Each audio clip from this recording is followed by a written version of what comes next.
Danas ćemo pripremiti jednostavnu, ali vrlo učinkovitu prihranu za rajčice, krastavce i druge biljke koju koristim svake godine tokom sušnih perioda i velikih vrućina kako bi biljke bile otpornije i zdravije.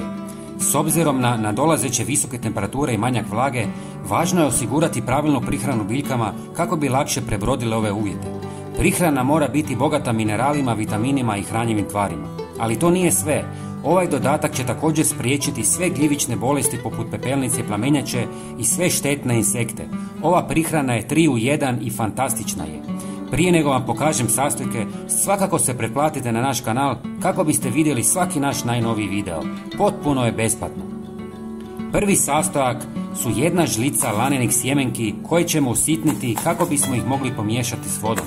Imaju veliku sposobnost apsorpcije vode i zadržavanja vlage u tlu. Dodavanje lanenih sjemenki u tlo stvara povoljno mikrookruženje koje pomaže u zadržavanju vlage oko korijena biljaka, pružajući im važnu hidrataciju tokom ljeta.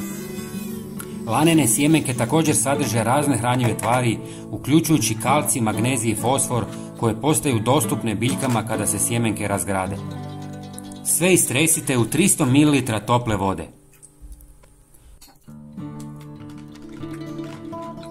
Drugi sastojak je 1 žlica drvenog pepela koji sadrži ključne mikroelemente poput kalija, fosfora, magnezija i kalcija.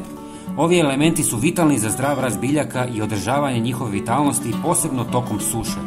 Pepeo također pomaže u ravnoteženju pH vrijednosti tla, što je korisno u sušnim periodima kada kiselo tlo može otežati apsorpciju hranjivih tvari. I zadnji sastojak je pola žlice češnjaka u prahu, jer sadrži alicin, prirodni spoj koji ima snažna antifugalna svojstva i može učinkovito suzbiti rast gljivica i otjerati sve insekte.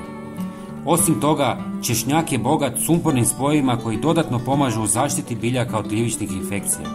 Njegova upotreba je ekološki prihvatljiva i ne šteti okolišu, za razliku od mnogih sintetičkih fungicida.